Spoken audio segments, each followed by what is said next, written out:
O filme começa com 5 minutos de tela preta e uma trilha sonora de fundo sensacional. E em seguida, somos apresentados a Lawrence, que em seguida morre em um acidente de moto. Nesse momento, é o diretor e o roteirista falando para o público: não precisamos que você se envolva emocionalmente com Lawrence e, principalmente, não precisamos que se baseie no medo do protagonista morrer para construir tensão em cenas de ação e aventura. Hoje pretendo fazer uma análise profunda de cena por cena desse grande filme, que talvez seja o melhor filme de todos os tempos. Se caso você não tenha assistido o filme, acredito que não precisa se preocupar. Não é um filme que se baseia no spoiler para construir emoção. Então, acredito que o vídeo pode ser um impulsionamento para você de fato assistir o filme. Eu acredito que eu sou incapaz de estragar a sua experiência de assistir esse grande filme. Então vamos prosseguir nessa análise. A cena 2 é o funeral do personagem e outros personagens discutem sobre a origem do Lawrence. Ninguém ali o conhece de fato e um homem diz que o conhecia, né? Futuramente vamos descobrir que na verdade esse camarada apenas a pegou na mão dele durante a jornada e sequer a única pessoa que disse que o conhecia no velório o conhece. Após isso, sem nenhum rodeio, nós somos transportados para o passado e aí sim, em 10 minutos de filme, temos o primeiro diálogo do Lawrence. E nessa cena a gente tem uma coisa muito importante, que eles estabelecem a relação de Lawrence com a dor. Assim que ele pede um fósforo emprestado e apaga com o dedo, um outro personagem o questiona como ele consegue fazer isso. E aí ele diz que não é sobre não sentir dor, na verdade é sobre ignorar a dor. E aí os trejeitos do personagem é apresentado, ele é um pouco desajeitado, culto, indisciplinado, e ele é informado que terá que ir para a Arábia para encontrar o príncipe Faisal e entender suas intenções. E aí nós temos a transição mais fantástica até então na história do cinema.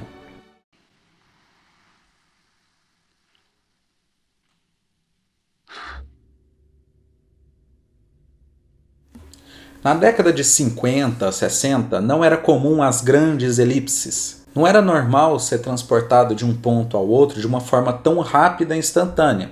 Seria comum que uma produtora exigisse cenas de transição. No caso, por exemplo, Lawrence dentro de um trem, Lawrence chegando no deserto, sendo receptado. Mas aqui não. David Lean faz a primeira grande elipse do cinema. Lawrence apaga um fósforo e é transportado instantaneamente para o meio do deserto. Esta sim é a melhor fotografia feita pelo cinema do Reino Unido. Enquanto ele é guiado por um local, nós temos um pouco mais de desenvolvimento sobre Lawrence. Ele se mostra bastante convencido, bastante seguro de suas atitudes.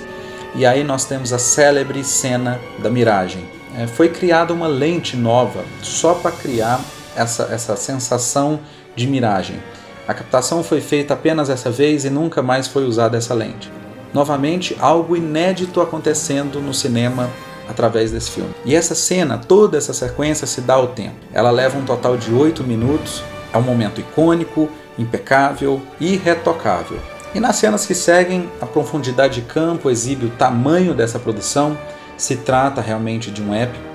Alec Guinness é apresentado como o príncipe Faisal, mais um personagem incrível. E agora, sinceramente, eu vou parar de falar sobre a fotografia, senão eu vou ficar o resto do vídeo falando. Mas o último comentário, note o posicionar dos figurantes. É algo inacreditável. Para vocês terem uma ideia, Omar Sharif, já no final da vida, em uma entrevista, com os olhos cheios de lágrimas, disse que David Lean é um milagre. Ele tem a capacidade de controlar tudo que está no seu campo de visão. Isso tudo com uma calma e com uma sensatez incrível. E após algumas cenas, nós temos um momento de reflexão de Lawrence. Ele procura uma solução, um plano para invadir Aqaba com o exército Faisal. E aí surge a icônica frase de Lawrence. Aqaba.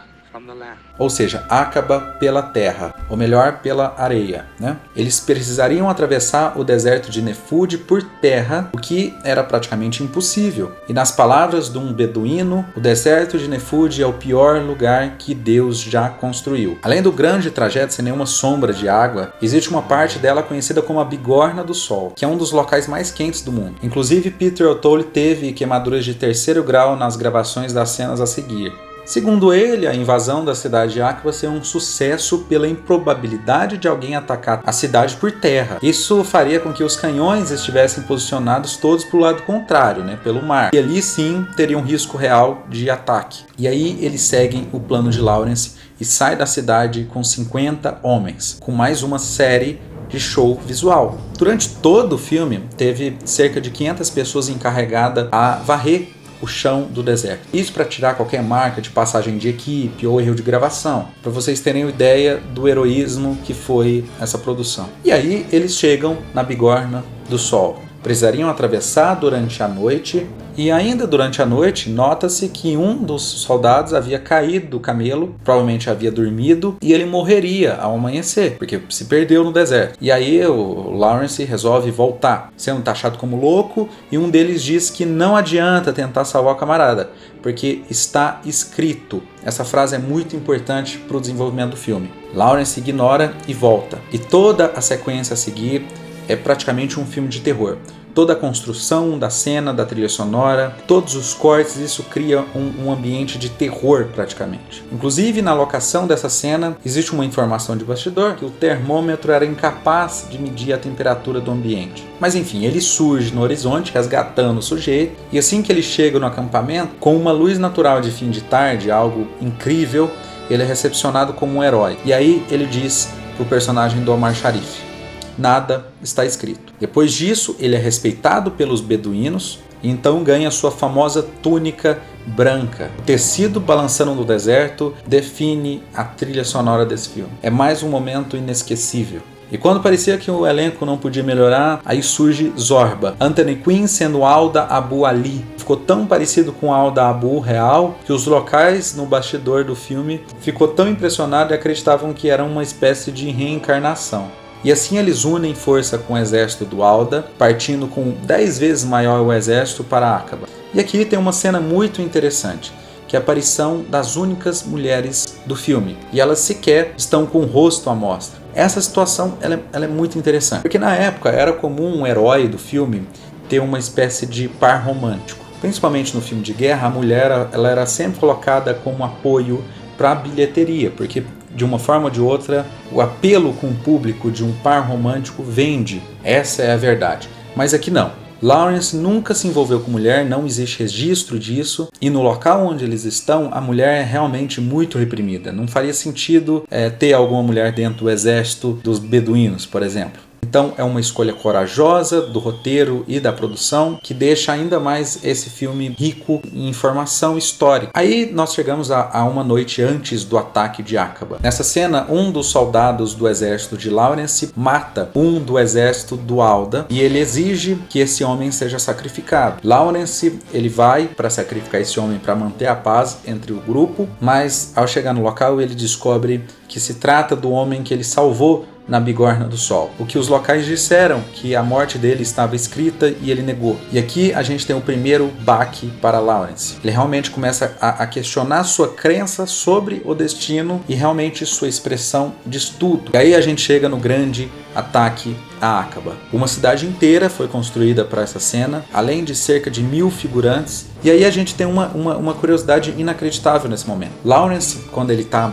na cena, ele cai do camelo e ele é quase pisoteado pelos outros camelos. Acontece que no ataque de Aqaba real, T.A. Lawrence, ele também caiu do cavalo nesse momento e quase foi pisoteado. É uma daquelas coincidências que comprova que a arte imita a vida. E aqui todo o ataque é filmado em plano sequência. Um movimento panorâmico até revelar que os canhões realmente estavam virados para o mar. É uma cena maravilhosa. Na sequência, um pôr do sol em Aqaba confirma uma teoria que Lawrence sempre anda da esquerda para a direita. Durante todo o filme ele sempre anda da esquerda para a direita, com exceção no momento de sua morte no início do filme e quando ele voltou para resgatar o sujeito lá na Bigorna do Sol. Após isso, ele há de voltar no quartel com 2 acompanhantes para informar o sucesso da invasão à cidade de Aqaba. E toda a cena desenvolve o orgulho do protagonista. Toda a conformidade e segurança, ele está no auge aqui. Ele se compara a Moisés em vários momentos e até com Jesus. Mas algo acontece. O indivíduo mais jovem do grupo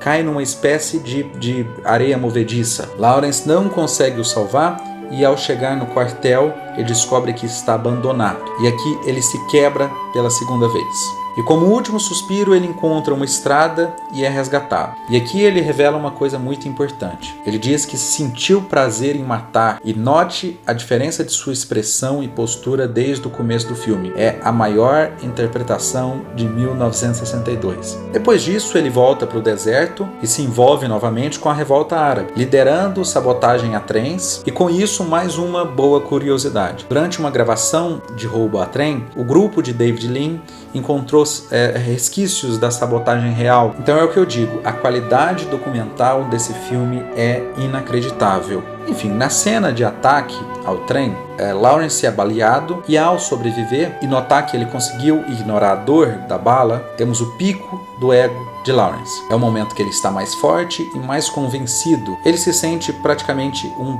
deus. E a população fica cada vez mais devota a ele, seguindo literalmente a sua sombra. Depois disso, ele anda sobre as águas, mas em sequência temos o pior momento de sua carreira. Ele é preso por uns militares e ele é interrogado e em seguida torturado. Aí voltamos àquela citação lá do início que ele diz que consegue ignorar a dor. E aí ele dá um olhar de cumplicidade e tenta, mas aqui ele não consegue. Ele fica surpreso por sentir dor. E é provável que depois disso ele ainda tenha sido estuprado. O filme sugere isso bem levemente, porque em seu livro, o livro de Lawrence, Os 7 Pilares da Sabedoria, ele chega a mencionar bem por cima esse fato. Mas fato é, seja lá o que aconteceu nesse quartel, o quebrou por inteiro, e que foi o declínio de Lawrence. E é assim que ele se envolve na sua última batalha. E os registros reais de Lawrence indica que nessa batalha ele agiu como um completo psicopata. O filme representa isso como uma cena muito icônica, de nível de qualidade